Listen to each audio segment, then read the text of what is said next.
भाई जो गुरु वचन पे डट गे, कट गे फंद 84। सतगुरु भक्ति मुक्ति के दानी, सतगुरु बिना न छूटे खानी। भाई जब सतगुरु ही आपको भक्ति देगा और भक्ति देकर आपकी मुक्ति करवाएगा, तो भाई फिर इसका क्या करें? इनको क्यों पूजे? फिर इनका हमारे जीवन में क्या महत्व है? जब सतगुरु ही भक्ति देगा और भक्ति से मुक्ति मिलेगी, और सतगुरु बिना न छूटे खानी, 84 लाख योनियों की खानी सतगुरु के बिना नहीं छूट सकती, तो इनका फिर भक्ति मार्ग में क्या रोल है? कोई रोल नहीं है। इस फोटो को, कबीर जी की समझे जाने वाली हाथ से बनाई हुई काल्पनिक फोटो को, क्योंकि ये तो कबीर जी की ओरिजिनल फोटो भी नहीं है। 650 साल पहले ना मोबाइल था, ना कैमरा था, ना कोई फोटो खींचने का साधन था। केवल लोग हाथ से चित्र बनाया करते थे, काले पीले। आगे चलकर प्रिंटिंग मशीन आ गई, लोगों ने इनमें रंग भर दिए और हमारे सामने पेश कर दिया कि ये है कबीरदास, ये है कबीरदास। बड़ा भैया तो क्या भैया, जैसे पेड़ खजूर और पंछी को छाया नहीं, फल लागे अति दूर, ये है कबीरदास। तो भाई इस नकली फोटो का तो सतगुरु रामपाल जी परमेश्वर जी ने केवल सहारा लिया है हमें सत्संग समझाने के लिए, क्योंकि सन 1994 से सतगुरु रामपाल जी सत्संग करने शुरू किए इन्होंने।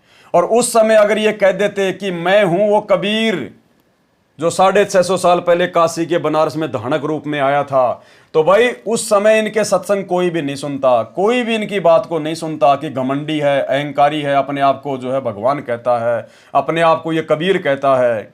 इसलिए गुरुजी ने अपने आप को छुपाया, उस कबीर का दास बताया, उस कबीर का भेजा हुआ बताया, और कबीर इस कागज की फोटो को बताया, ताकि हम कम से कम इनके सत्संग सुन लें, इनके प्रवचन सुन लें, और साल 10 साल 20 साल कम से कम कभी तो हमारी समझ में आएगी कि हमारे गुरुजी कौन है और इस फोटो का सहारा उन्होंने क्यों लिया। वाणी, सतगुरु भक्ति मुक्ति के दानी, सतगुरु बिना न छूटे खानी। सरलार्थ है, सतगुरु भक्ति कराकर मुक्ति प्रदान करते हैं, वे भक्ति तथा मुक्ति के दाता हैं। सतगुरु के बिना 4 खानी, कौन कौन सी? अंडज, जेरज, उद्भुज, श्वेतज, ये 4 खानी हैं, इनमें जन्म मरण होता है, का ये चक्कर नहीं छूटता सतगुरु के बिना। अब अंडज क्या होता है? जो प्राणी अंडे से उत्पन्न होते हैं, जैसे पक्षी, इसको अंडज खानी कहते हैं। जेरज, जो जेर से उत्पन्न होते हैं, जैसे मानव तथा पशु। 3 नंबर, उद्भुज, जो स्वयं उत्पन्न होते हैं, जैसे गेहूं में सरसी, ढोरा तथा किसी पदार्थ के खट्टा होने पर उसमें कीड़े उत्पन्न हो जाना, यानी जो अपने आप ही उत्पन्न हो जाते हैं, वो उद्भज खानी है। 4थे नंबर पे श्वेतज, जो पसीने से उत्पन्न होते हैं, जैसे मानव शरीर में या पशु के शरीर में ढेरे, जूम, चीचड़ आदि, ये श्वेतज खानी कहलाती है। इस प्रकार 4 खानी से जीव उत्पन्न होते हैं, जो कुल 84 लाख प्रकार की योनि अर्थात शरीर का जीव धारण करते हैं और जन्मते मरते हैं। ये 4 खानी का संकट सतगुरु बिना नहीं मिट सकता, समाप्त नहीं हो सकता। और भाइयों और बहनों, कुछ चीजें होती हैं जो हमारे को भूलनी नहीं चाहिए, इसलिए परमात्मा ने हमारे को आदेश भी दिया हुआ है, हर सत्संग में बोलते रहते हैं। एक शब्द है परमात्मा का कि मन तू बसरे सुख के सागर, शब्द सिंधु रत्नागर। उसमें परमात्मा बहुत सारी वाणियां बोलते हैं कि हम क्या क्या बन लिए, कैसे कैसे हमारे जन्म हो लिए। कोटि जन्म तू राजा की न्या, मिटी न मन की आशा, भिक्षुक होकर दर दर घूम्या, मिल्या न निर्गुण रासा। इंद्र कुबेर ईश की पदवी, ब्रह्मा वरुण धर्मराया, और विष्णु लोक के पुर को जाके तू फिर भी वापस आया। बहुत सारी बातें परमात्मा इस शब्द में हमारे को बताते हैं। भाई और बहनों, हम जीवों की आदत है, परमात्मा ने सत्संग में बताया कि हम जीव जब ये मनुष्य शरीर धारण करते हैं, जब सौभाग्य से हमारे को ये मनुष्य शरीर प्राप्त होता है, और मनुष्य शरीर में जब थोड़ा बहुत सुख प्राप्त हो जाता है, तो हम जन्म जन्मांतरों के, युगों युगांतरों के उन सब दुखों को, संकटों को, परेशानियों को भूल जाते हैं। ये काल का भयंकर षड्यंत्र है। फिर हम सोचते हैं कि भाई हम तो मनुष्य बनते हैं, हम तो ऐसे मौज करेंगे, मर जाएंगे तो फिर से मनुष्य बन जाएंगे, ये गधे कुत्ते सुअर गधे कुत्ते बनते रहेंगे। नहीं, यही भ्रम तोड़ने के लिए सतगुरु तत्व ज्ञान देता है कि भाई ये मनुष्य शरीर प्राप्त करके और सतगुरु की शरण में आने के बाद तो तेरे को और भी सुख मिलता है, भाग्य से अधिक है। इसलिए तू अपने पिछले दुखों को याद रखना कि कोटि जन्म तू राजा कीन्या, मिटी न मन की आशा। कोटि जन्म तू राजा कीन्या, यानी यहां पर प्रत्येक आत्मा, प्रत्येक मनुष्य शरीरधारी, उसको परमात्मा कह रहे हैं कि भैया करोड़ों जन्म तो तेरे राजा के हो चुके हैं।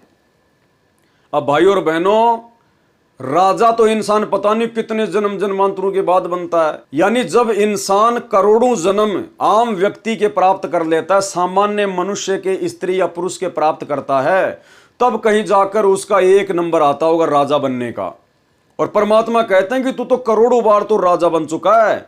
अगर करोड़ों बार हम राजा बन चुके हैं और एक राजा बनने का नंबर यदि करोड़ों मानव जन्म प्राप्त करने के बाद मिलता है, तो पहली बात तो हमारे मनुष्य के कितने जन्म हो चुके होंगे।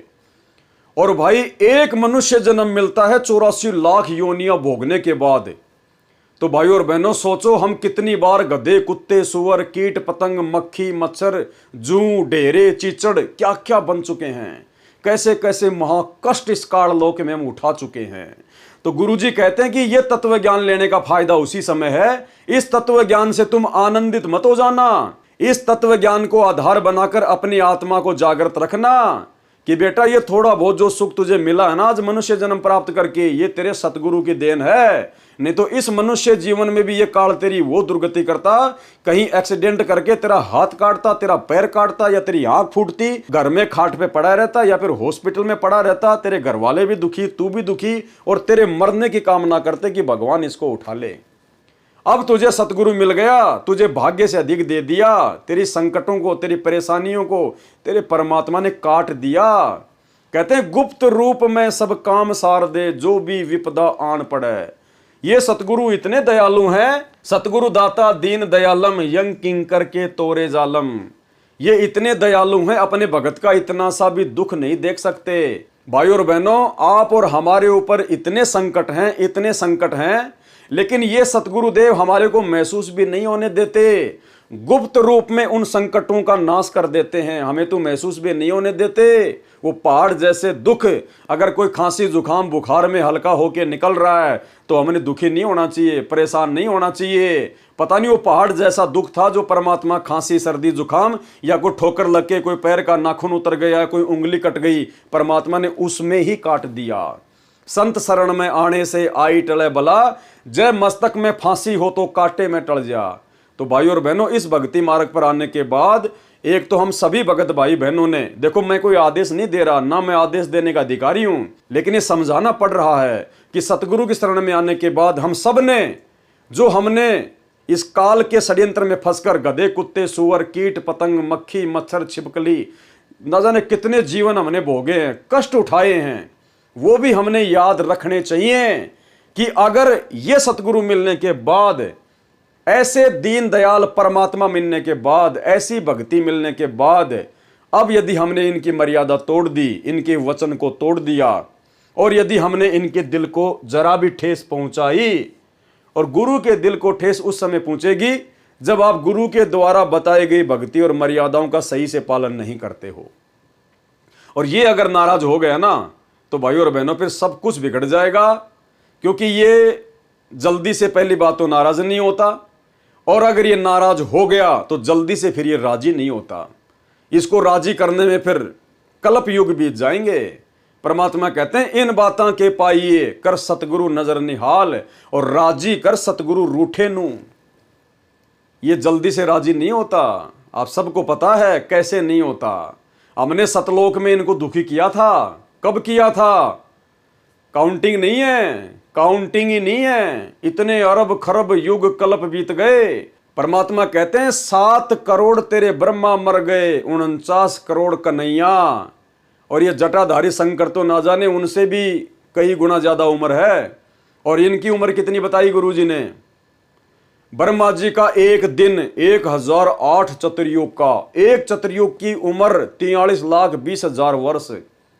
कहते हैं इतने इतने तो ब्रह्मा विष्णु महेश होके जा लिए, 30 कोटि रामा अवतारा।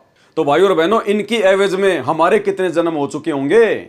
तब से हम यहां पर गधे, कुत्ते, सुअर बनकर कष्ट उठा रहे हैं। तो हमने किसी समय सतलोक में गुरुदेव भगवान को नाराज किया था, काल की बात को महत्व देके, इनकी बात को महत्व ना देके, और तब से लेकर हम लोग यहीं फंसे पड़े। अभी सतलोक नहीं गए, अब ये ना सोचना मैं सतलोक में हूं, अभी भी यहीं पड़े हैं। अगर इनकी बात नहीं मानी, इनके वचन में नहीं रहे, इनकी भक्ति आजीवन मर्यादा में रह के इन्हीं को परमात्मा मानकर नहीं की, तो अभी सतलोक नहीं गए हैं। अभी हमने उस रूठे हुए सतगुरु को राजी करना है। हमने सतलोक में जिस सतगुरु को रूठा दिया था, नाराज कर दिया था, कहते राजी कर सतगुरु रूठे नु। अब मौका है हमारे पास में, और ये जल्दी राजी हो जाएगा वर्तमान में, क्योंकि ये खुद आया है। ये किसी के बुलाने से नहीं आता, किसी के पुकारने से नहीं आता, ये अपनी मर्जी का मालिक है। तो आज परमात्मा, जैसे हमें बार बार कहते हैं ना कि बच्चों तुम्हारी किस्मत के आगे ब्रह्मा विष्णु महेश की किस्मत भी जीरो है, और बिल्ली के भाग का छीका टूट गया तुम्हारा। ये मौका चूक मत जाना, ये सौदा फिर नाई रे संतो, ये सौदा फिर नाही, इब कह दाव मत चूक मेरी प्यारी। आत्मा को कह रहे हैं गुरुदेव कि अब की बार ये मौका मत चूक जाना। तो भाई और बहनों, परमात्मा ने कहा कि उस शब्द को दिन में एक बार जरूर सुनना चाहिए, उसको गायत्री मंत्र बना लो। जैसे ये दुनिया वालों ने गायत्री मंत्र बना रखा ना, ओम भूर्भुवः स्वः, ऐसे गुरुदेव कहते हैं कि उस शब्द को रात को सोने से पहले या दिन में एक बार जरूर सुनना चाहिए कि मन तू चल रे सुख के सागर, जहां शब्द सिंधु रत्नागर। तो इस शब्द को भी हमने जरूर एक बार सुनना चाहिए। तो गुरुदेव भगवान ने इन तमाम योनियों का जिक्र किया है कि तुम भी इन योनियों में असंख्य बार कष्ट भोग चुके हो, शरीर धारण कर चुके हो, इस बात को भूलना मत। अंडज यानी जो प्राणी अंडे से उत्पन्न होते हैं, जैसे पक्षी, इसको अंडज खानी कहते हैं। जेरज जो जेर से उत्पन्न होते हैं, जैसे मानव तथा पशु। उद्भज जो स्वयं उत्पन्न होते हैं, जैसे गेहूं में सरसी ढोरा तथा किसी पदार्थ के खट्टा होने पर उसमें कीड़े उत्पन्न हो जाना, उद्भज खानी है। श्वेतज जो पसीने से उत्पन्न होते हैं, जैसे मानव शरीर या पशु के शरीर में ढेरे, जूम, चीचड़ आदि, ये श्वेतज खानी कहलाती हैं। इस प्रकार 4 खानी से जीव उत्पन्न होते हैं, जो कुल 84 लाख प्रकार की योनि अर्थात शरीर का जीव धारण करते हैं और जन्मते मरते हैं। यह 4 खानी का संकट सतगुरु बिना नहीं मिट अर्थात समाप्त हो सकता। तो ऐसे दीनदयाल हैं परमपिता परमेश्वर सतगुरु, और जब सारे काम इन्हीं से होने हैं तो भाई फिर इनका क्या करें। भाई जो गुरु बचन पे डट गए, कट गए फंद 84 के, कट गए फंद 84 के, कट गए फंद 84 के।